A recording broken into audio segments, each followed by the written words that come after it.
Hello, welcome to your own channel big guide. आपके अपने channel पे बहुत बहुत वेलकम है। हम लोग साइंस की क्लास 8 की सीरीज़ कर रहे हैं। ठीक है, chapter 1 crop production and management चल रहा है। फर्स्ट पार्ट करा चुकी हूँ, आज हम इसका सेकंड पार्ट करेंगे। ये जो सीरीज़ है सभी के लिए इम्पॉर्टेंट है, वो स्कूल स्टूडेंट्स हों या किसी गवर्नमेंट एग्ज़ाम की प्रिपरेशन करने वाले हों जहाँ साइंस पूछी जाती है, क्योंकि एनसीईआरटी का रेफरेंस है और जो कि बहुत ही इम्पॉर्टेंट है सभी एग्ज़ाम्स के लिए। टैट एग्ज़ाम्स के लिए ये जो है अपर प्राइमरी लेवल के लिए है, क्योंकि 6 to 8 की साइंस वहाँ पूछी जाती है। ठीक है, अगर आपको मेरी वीडियो पसंद आए तो वीडियो को लाइक कीजिएगा, चैनल को सब्सक्राइब कीजिएगा and press the bell icon, ताकि आने वाली वीडियोस का नोटिफिकेशन आपको मिलती रहे। ठीक है, तो एक चीज़ और मैं आपको बता दूं कि मैं आपको क्लास 6 के सीरीज़ करा चुकी हूं। ठीक है, और क्लास 7 के मैं चैप्टर 1 करा चुकी हूं। आप लोगों को डिस्क्रिप्शन में उसका लिंक मिल जाएगा। अगर आपने वो वीडियो नहीं देखी है तो वहाँ जाके आप देख सकते हैं। ठीक है, चलिए स्टार्ट करते हैं आज की अपनी इस क्लास को। देखिए, हम लोग शोइंग ऑफ सीड्स तक पढ़ चुके हैं। ठीक है, अब हम इसके आगे पढ़ने वाले हैं। यहाँ तक हमारा जो है कवर हो चुका है। ठीक है, अब हम यहाँ से स्टार्ट करने वाले हैं, तो चलिए स्टार्ट करते हैं। हम लोगों ने सॉइल प्रिपेयर कर लिया, हमने उसमें वाटरिंग कर दी, उसकी लेबलिंग कर दी। अब जो है हम उसमें बीज भी बो चुके हैं, यानी कि सीड की सोइंग कर चुके हैं। अब हम क्या करेंगे, उसमें एप्लीकेशन ऑफ मैन्योर और फर्टिलाइज़र करेंगे, यानी कि अब हम फर्टिलाइज़र और मैन्योर्स को मिट्टी में ऐड करेंगे। ठीक है, देखिए, it is very important to enrich the soil with nutrients to improve crop productivity. ठीक है, फर्टिलाइजर और मैन्योर की ज़रूरत क्यों होती है? Enrich the soil fertility nutrients to improve crop productivity, यानी कि मिट्टी को उपजाऊ बनाने के लिए मैन्योर फर्टिलाइजर की ज़रूरत पड़ती है, ताकि जो है क्रॉप्स की प्रोडक्टिविटी यानी कि फसलें अच्छी उगें। ठीक है, इसीलिए हम क्या करते हैं, मैन्योर एंड फर्टिलाइज़र को ऐड करते हैं। ठीक है, manure is an organic substance that increase soil fertility. Manure जो है वो ऑर्गेनिक है, यानी कि ये जो है एनिमल और जो आपके प्लांट के वेस्ट से बनता है। ठीक है, it is prepared from decomposition of animal excreta and plant wastage. ठीक है, it consist of organic matter nutrients essential for the plant. तो इसीलिए ये, क्योंकि एनिमल और प्लांट से बनते हैं, तो ये क्या होता है, ऑर्गेनिक होता है और सारे न्यूट्रिएंट्स इसके अंदर होते हैं जो कि हमें ज़रूरत होती है। ठीक है, it improve the soil structure by increasing its water holding capacity. ये क्या करता है, मिट्टी को अच्छा बनाता है, ताकि उसमें मिट्टी में जो है पानी भी ज़्यादा एब्जॉर्ब हो। ज़्यादा पानी एब्जॉर्ब होगा तो पौधों को अच्छे से पानी मिलेगा, जिससे कि प्रोडक्शन अच्छी होगी। ठीक है, and also avoid water lodging, यानी कि एक्स्ट्रा वाटर, जो ज़्यादा वाटर जो लोड होने की कैपेसिटी है उसे भी दूर करता है, यानी कि प्रॉपर अमाउंट में वाटर मिट्टी में स्टोर कराता है। ज़्यादा अमाउंट में वाटर होगा तो भी क्या होगा, प्लांट की जो रूट्स होती है ना वो स्पॉइल होने लगती हैं, जिससे कि प्लांट अच्छे से ग्रो नहीं कर पाते। ठीक है, तो यहाँ देखिए फर्टिलाइज़र और मैन्योर क्या है। देखिए, ये फर्टिलाइज़र है और ये मैन्योर है। ठीक है, तो देखिए क्या है, ये दोनों चीज़ें हम पढ़ लेते हैं एक एक करके।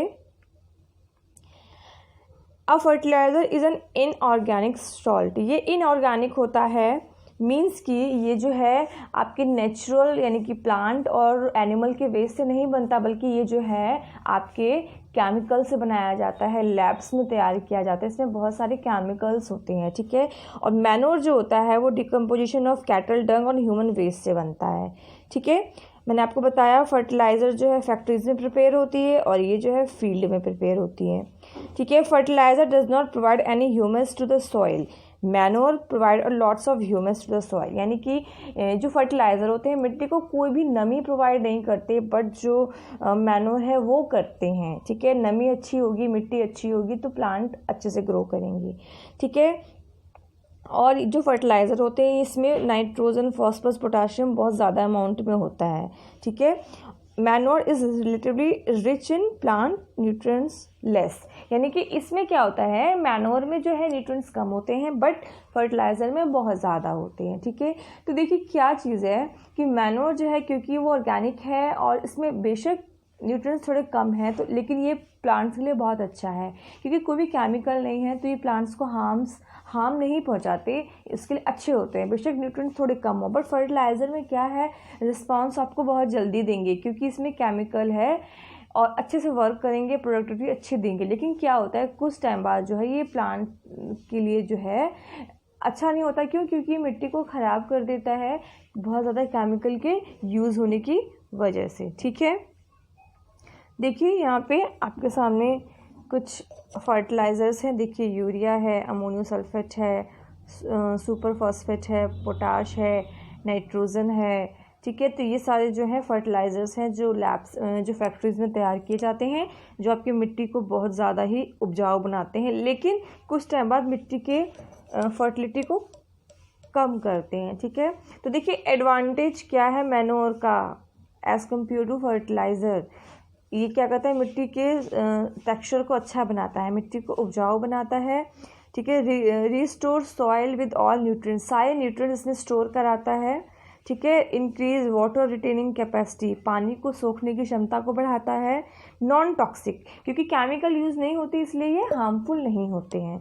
इको फ्रेंडली है, यानी कि एनवायरनमेंट के लिए भी अच्छा है, क्योंकि अगर हम फर्टिलाइज़र यूज़ करते हैं तो उसमें केमिकल होता है, तो वो क्या करता है, पौधों के अंदर भी जाता है, जिससे कि पौधे क्या होते हैं, केमिकल से लोडेड हो जाते हैं, जो एनवायरनमेंट के लिए भी और उसको खाने वालों के लिए भी हार्मफुल होता है। बट मैन्योर के केस में ऐसा नहीं होता। रिसाइकल बायोलॉजिकल प्रोडक्ट, और ये जो जितने भी बायोलॉजिकल प्रोडक्ट हैं, जैसे कि प्लांट के वेस्ट है, प्लांट वेस्ट है, एनिमल वेस्ट है, उस सब से बनता है, तो ये क्या करता है, इन सब चीज़ों को रिसाइकल कर देता है, एनवायरनमेंट में इन सब चीज़ों को ख़त्म करता है और इनसे क्या बनाता है, मैन्योर तैयार करता है। ठीक है, देखिए इसके अलावा कुछ और चीज़ है जिससे हम मिट्टी में क्या कर सकते हैं, न्यूट्रिएंट्स को बढ़ा सकते हैं, तो वो है आपकी क्रॉपिंग का पैटर्न। क्या करिए, मिक्स क्रॉपिंग करिए। ठीक है, क्रॉप को रोटेशन करिए और इंटर क्रॉपिंग करिए। ये 3 मेथड का यूज़ करके भी हम मिट्टी को क्या बना सकते हैं, फर्टाइल बना सकते हैं, उपजाऊ। कैसे, देखिए मिक्स क्रॉपिंग में क्या होता है, हम एक साथ 2 या मोर जो क्रॉप्स है एक साथ मिट्टी में क्या करेंगे, उगाएंगे। इससे क्या होगा कि जो मिट्टी में है ना, ऐसा नहीं होगा कि एक ही प्लांट उगाने से क्या होगा कि एक ही तरीके के न्यूट्रिएंट्स जो हैं प्लांट लेते रहेंगे, और इससे क्या होगा कि मिट्टी में जो है किसी न्यूट्रिएंट की कमी हो जाएगी। इसलिए हमें क्या करना होगा, हमें मिक्स ग्रो करने होंगे, जिससे क्या हो कि मिट्टी की जो है न्यूट्रिएंट्स ख़त्म ना हो, बल्कि जो आपके ये कुछ प्लांट्स ऐसे हैं, जो पी प्लांट वगैरह हैं, ये ऐसे प्लांट हैं जो मिट्टी को क्या करते हैं, उसमें नाइट्रोजन को एब्जॉर्व कराते हैं। तो हमें ऐसे प्लांट्स को मिक्स कराना चाहिए नॉर्मली कि हमारे जो सॉइल की न्यूट्रिएंट्स हैं वो भी बने रहें। ठीक है, क्रॉप रोटेशन, हमें क्या करना चाहिए, एक सीज़न में एक प्लांट ग्रो करें, दूसरे में दूसरा, तीसरे में तीसरा। इससे क्या होगा कि यहाँ पे जो प्लांट ने न्यूट्रिएंट लिए हैं, अब इस प्लांट को लगाने से क्या होगे, ये न्यूट्रिएंट जो है एनवायरनमेंट से वापस मिट्टी में एब्जॉर्ब करा देगा, तो क्या होगा, मिट्टी में फिर से न्यूट्रिएंट्स आ जाएंगे, फिर हम अलग टाइप के प्लांट को ग्रो कर सकते हैं। यानी कि एक के बाद एक प्लांट को बदल के ग्रो करिए, क्योंकि कुछ प्लांट्स के अंदर ऐसी कैपेसिटी होती है जो एनवायरनमेंट से नाइट्रोजन को मिट्टी में एब्जॉर्ब कराता है और मिट्टी को फर्टाइल बनाता है। ठीक है, इंटरक्रॉपिंग क्या है, practice of growing 2 or more simultaneously in the same field row with definite row pattern such. इसमें क्या होता है कि एक लाइन आपकी मान लो सोयाबीन की ग्रो कर देंगे, और एक लाइन आपके क्या कहते हैं पी की कर देंगे, तीसरी लाइन में आपके मूंग की बीन्स कर देंगे। इससे क्या होगा, अलग अलग टाइप की करेंगे, तो देखिए प्लांट्स भी हमें अलग अलग टाइप्स के मिल गए, लेकिन उसके साथ और क्या हुआ कि जो मिट्टी की फर्टिलिटी भी बढ़ गई, क्योंकि इन प्लांट्स ने एनवायरनमेंट के नाइट्रोजन को फिक्स करा के मिट्टी में ऑब्जर्व करा दिया। ठीक है, तो ये भी कुछ ऐसे मेथड हैं जिससे हम क्या कर सकते हैं, मिट्टी की उपजाऊ शक्ति को बढ़ा सकते हैं, फर्टिलिटी को बढ़ा सकते हैं। ठीक है, अब आ जाइए, हमने फर्टिलाइज़र और मैन्योर डाल दिया, मिट्टी को हमने क्या बना दिया, फर्टाइल बना दिया। अब हमने जो बीज बोया है उसको किसकी ज़रूरत है, पानी की, यानी कि इरिगेशन की, सिंचाई की। ठीक है, irrigation is the artificial application of water to soil and ensure growth of agriculture. ये आर्टिफिशियल एप्लीकेशन है किसका, पानी का। पानी में मिट्टी में जब हम पानी देते हैं उसका एक नकली तरीका है। नकली क्यों कहा है?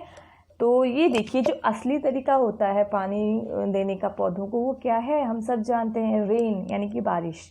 बट बारिश तो ऑल द टाइम प्रेजेंट नहीं होती है, स्पेशली इंडिया में तो बहुत ज़्यादा ही प्रॉब्लम है। तो इसीलिए जो है हम फॉल्स यानी कि आर्टिफिशियल मेथड्स का यूज़ करते हैं जिसको हम इरिगेशन कहते हैं। ठीक है, water is very important for the growth of plant. It help in germination of seed, absorb और dissolve nutrients, photosynthesis and temperature regulation. पानी जो है बहुत ज़्यादा ज़रूरी है प्लांट्स के लिए, क्योंकि इसी से ही बीज क्या है पौधे में बदलते हैं, और जो भी न्यूट्रिएंट्स मिट्टी के अंदर होते हैं वो पानी में घुल के ही पौधों की जड़ों से स्टीम से लेकर लीव तक पहुंचते हैं, जिससे कि पौधे फोटोसिंथेसिस कर पाते हैं और अपने बॉडी को भी क्या करते हैं, सही टेम्परेचर को बनाए रखते हैं। ठीक है, irrigation is very much needed in India. India में बहुत ज़रूरत है due to irregular distribution of rainfall, क्योंकि यहाँ पे बारिश का कोई भी ठिकाना नहीं होता है। ठीक है, इसीलिए हमें बहुत ज़्यादा ज़रूरत होती है इरिगेशन की। अब देखिए कौन कौन से मेथड से हम इरिगेशन कर सकते हैं। वेल है, ट्यूबवेल है, पॉन्ड्स हैं, लेक्स हैं, रिवर है, डैम्स हैं, इन सब का यूज़ करके हम क्या करते हैं, इरिगेशन करते हैं। ठीक है, अब इरिगेशन के कौन कौन से मेथड्स हैं, तो देखिए सबसे पहले पुराने मेथड, जिसमें आपका पहला है ढेकली, दूसरा है चेन पंप, तीसरा है मोट, चौथा है राहत। तो ये वो मेथड्स हैं जिसमें लेबर यूज़ होता है, जिसमें आप क्या करते हैं, एक तरीके से मैनुअल का मिक्सचर होता है जिसमें आप पानी देते हो खेतों को। देखिए ढेकली में क्या हुआ, कुएं से पानी निकल रहा है, लेकिन यहाँ पे एक पत्थर लगा के क्या कर दिया है, पानी को निकालते हैं और फिर पत्थर लगा के हम क्या है, इस लकड़ी को ऊपर ले आते हैं, फिर पानी चाहिए होता है तो इस पत्थर को हटा देते हैं, जिससे कि जो ये बाल्टी है वो डिप हो जाती है पानी के अंदर। ठीक है, उसके बाद देखिए मोट में क्या होता है, पुले की हेल्प से पानी को खींचता है ये आदमी और बाल्टी में से पानी को खेत में डालता है।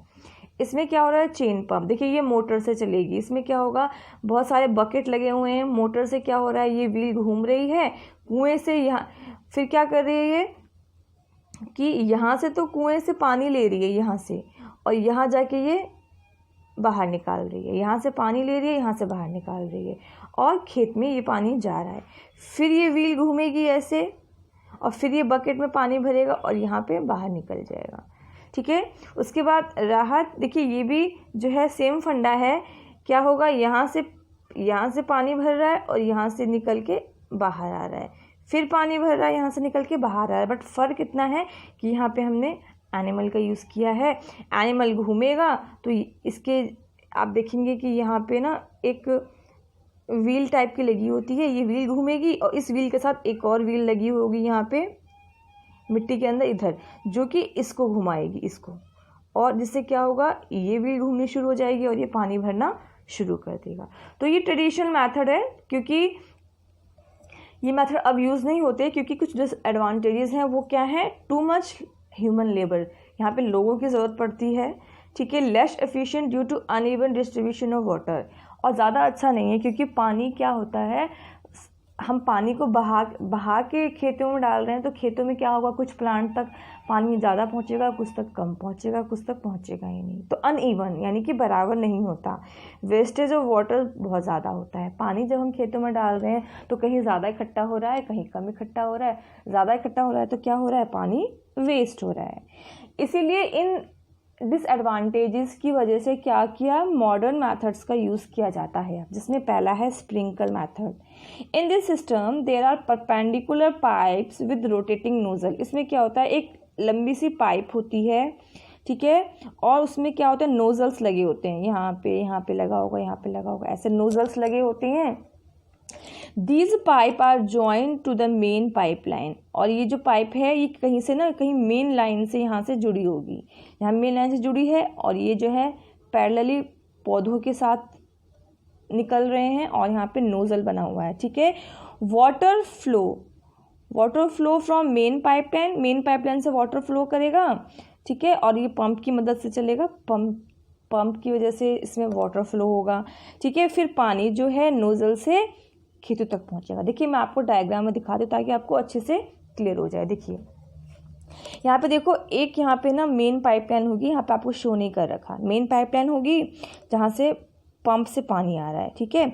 उसके बाद यहाँ पे पैरेलल पाइप लगी होगी, ठीक है, और उस पैरेलल पाइप से ये नोज़ल निकल रहा है जो बाहर दिखा रहा है, ठीक है। बाकी सारा ये मिट्टी के अंदर है, ठीक है। देखिए 1 2 3 4, देखिए नोज़ल कितने सारे हैं, और इन नोज़ल्स देखिए मोटर की हेल्प से पानी फ्लो करके यहाँ से निकल रहा है, और ये खेतों को क्या कर रहे हैं, पानी दे रहे हैं, ठीक है। तो एक इसका फ़ायदा ये है कि देखिए यहाँ पे जो है ना वाटर कम वेस्ट होता है एज़ कम्पेयर टू जो ट्रेडिशनल मेथड है, लेबर का भी यूज़ नहीं हो रहा है, और जो है पानी भी हम लोग जो है बराबर हर पौधों तक पहुँचा रहे हैं, ठीक है। अब दूसरा मेथड है मॉडर्न का drip method. Water and nutrients are delivered across the field pipe called drip lines. Drip lines की मदद से ही क्या होता है, पानी पहुंचता है, ठीक है। इसको हम ड्रिपर कहते हैं। ईच ड्रिपर एमिट ड्रॉप, हर ड्रिपर से ड्रॉप ड्रॉप बूंद बूंद करके क्या होगा, पानी या फर्टिलाइजर निकलेगा, ठीक है। Result in uniform application of water and nutrients to the each plant root zone across an entire field. कहने का मतलब ये है बूंद बूंद पानी निकलेगा तो और ये जो बूंद है, जो पानी की बूंद है, ये पौधों की जड़ों तक पहुँचेगा, यानी कि जड़ों में ये बूंदें गिरेंगी। कहने का मीन्स ये है, एक बार डायग्राम में देख लीजिए आप, देखिए ये मेन पाइपलाइन है, ठीक है। अब यहाँ पे देखिए ये जो है, ये जो आप पाइप देख रहे हैं, ठीक है, ये पाइप देख रहे हैं आप, यहाँ पे क्या है, ये जो प्लांट है ना, देखिए ये पाइप जो जा रही है, इसमें से ना एक ड्रिपर निकल रहा है, वो जो है जो पौधा है ना उसकी जड़ में है। तो क्या करेंगे, इस पाइपलाइन से और इस ड्रिपर से एक एक बूंद पानी निकलेगा, वो रूट में जाएगा। आपने ड्रिप सुना है, ग्लूकोज जो चढ़ाते हैं मरीजों को, तो एक एक बूंद निकलती है ना ड्रिप में से और ब्लड में जाते, हमारी बॉडी में जाती है। तो वही सिस्टम है, एक एक बूंद प्लांट की जड़ों में गिरती रहेगी ड्रिपर से, ठीक है। तो इसका बेनिफिट क्या है कि यहाँ पे अगर हमारे पास पानी कम भी है ना, तो भी हम क्या कहते हैं, सब पौधों को पानी दे सकते हैं, क्योंकि बूंद बूंद पानी जा रहा है। तो इससे क्या होगा कि बूंद जड़ों में ही जाएगी, पानी वेस्ट नहीं होगा। तो ये बहुत ही अच्छा मेथड माना जाता है आज की टाइम में। हर पौधों को बराबर पानी मिलेगा, जड़ों में बूंद बूंद जाएगा, तो पानी भी वेस्ट नहीं होगा। उसके अलावा लेबर का यूज़ तो हो ही नहीं रहा है, तो सब तरीके से बेस्ट मेथड है, ठीक है।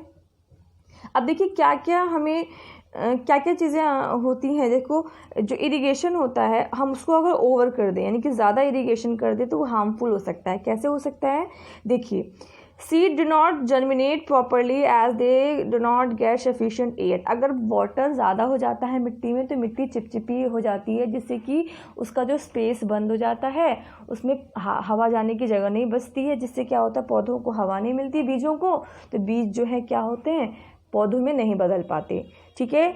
उसके अलावा जो है मिट्टी अगर ज़्यादा गीली हो जाती है, तो क्या होता है, root does not grow properly due to lack of proper soil aeration, यानी कि पानी जो मिट्टी है उसमें हवा अच्छे से ना जाने की वजह से रूट भी डेवलप नहीं होते हैं, ठीक है। Water evaporate more which lead to accumulate of salt which is in turn damage the soil fertility. बहुत ज़्यादा पानी बाहर निकलता है प्लांट से, मिट्टी से, क्योंकि एक्स्ट्रा हो जाता है, तो उससे क्या होता है, मिट्टी की उपजाऊ शक्ति भी ख़त्म होती है, क्योंकि उसकी जो न्यूट्रिएंट्स होते हैं वो वॉश हो जाते हैं, फ्लो हो जाते हैं, ठीक है।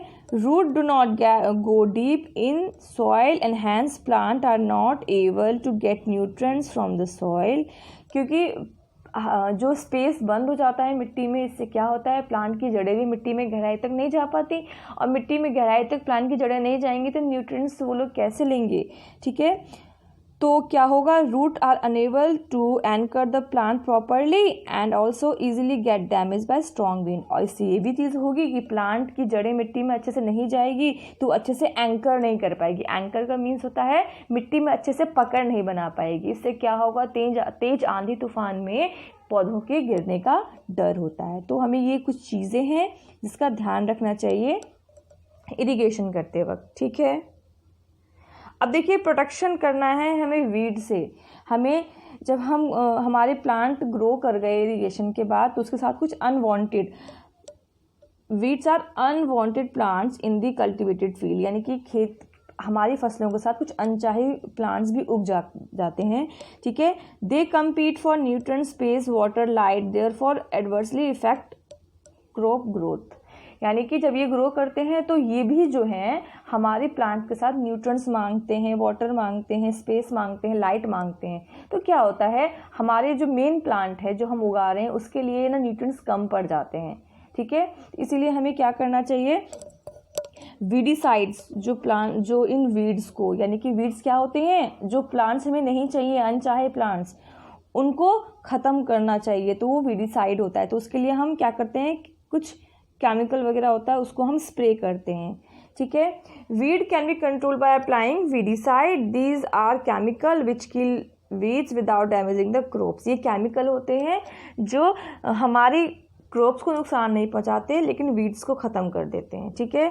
These chemicals are diluted with water, पानी में डिल्यूट हो जाते हैं यानी कि घुल जाते हैं, and then spread with the sprayer to the field, और फिर हम इसको स्प्रे करके पूरे खेत में फैला देते हैं, जैसे कि मैंने अभी आपको दिखाया कि ये फार्मर कर रहा है, ठीक है। इसलिए therefore farmer should cover their mouth nose while applying weedicide, क्योंकि इसमें केमिकल होता है इसीलिए फार्मर को अपने माउथ को अच्छे से कवर करना चाहिए। अब देखिए, अब हमारी फसल तैयार हो गई है, अब हम क्या करेंगे, उसकी हार्वेस्टिंग करेंगे। हार्वेस्टिंग का मतलब होता है कटाई, ठीक है। Harvesting is cutting of crops after it is mature, जब वो तैयार हो गई तो हम उसको कट करेंगे, ठीक है। Season of harvesting bring a lot of happiness at this time when the hard work of farmer bring result. कहने का मीन्स ये है, ये बहुत ही खुशी का टाइम होता है फार्मर्स के लिए, क्योंकि अब जो उनकी मेहनत है क्या हो गई है, वो रंग लाई है, ठीक है। हार्वेस्टिंग जो है हम मैनुअली भी कर सकते हैं, सिक्कल का यूज़ करके, देखिए सिक्कल है, इससे जो है हम मैनुअली भी कट कर सकते हैं, या हम मशीन यानी कि हार्वेस्टर मशीन का यूज़ कर सकते हैं, ठीक है। इस मशीन को हार्वेस्टर बोलते हैं। देखिए ये लेडीज़ जो है मैनुअली कर रही है सिक्कल का यूज़ करके crop cutting.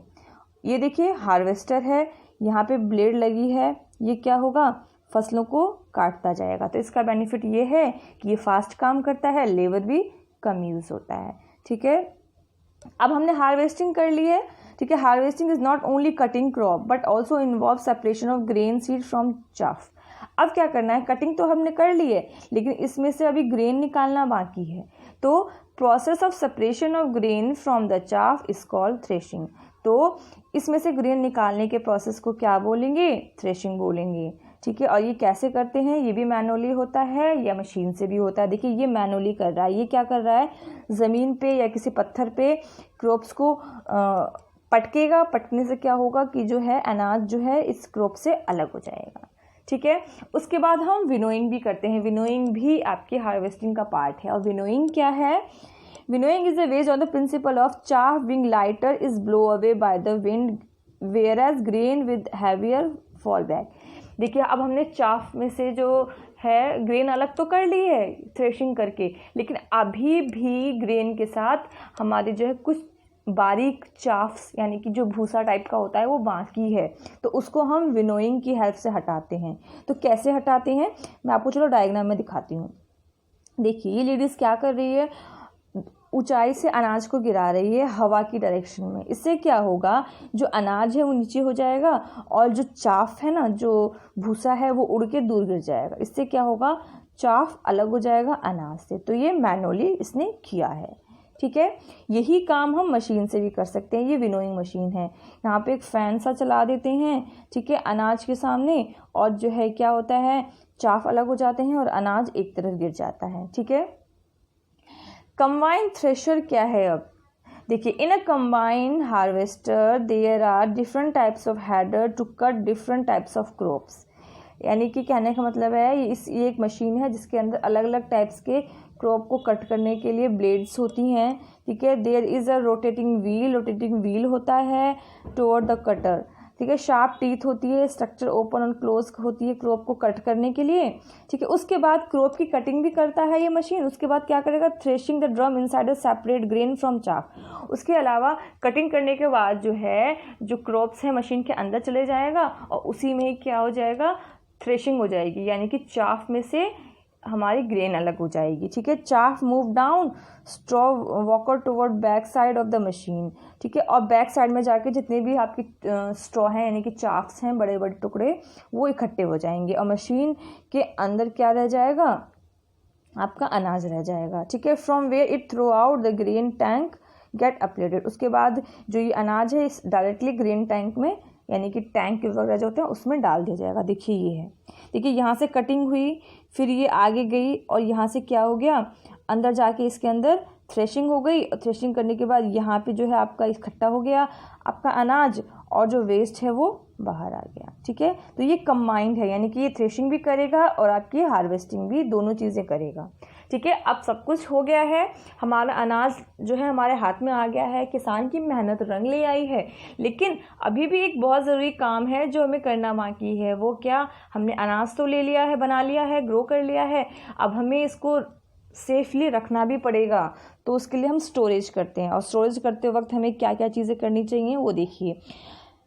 Protecting from paste, bacteria and fungi, हमें इसको कीटाणुओं से, बैक्टीरिया से, फंगी से क्या करना है, बचाना है। तो क्या करेंगे, grain are dried in the sun to reduce their moisture, moisture को ख़त्म करने के लिए उसको हमें धूप में सुखाना चाहिए, क्योंकि मॉइस्चर होता है तो उसमें बैक्टीरियाज और फंगस ग्रो करते हैं, इसलिए हमें ड्राई करना चाहिए।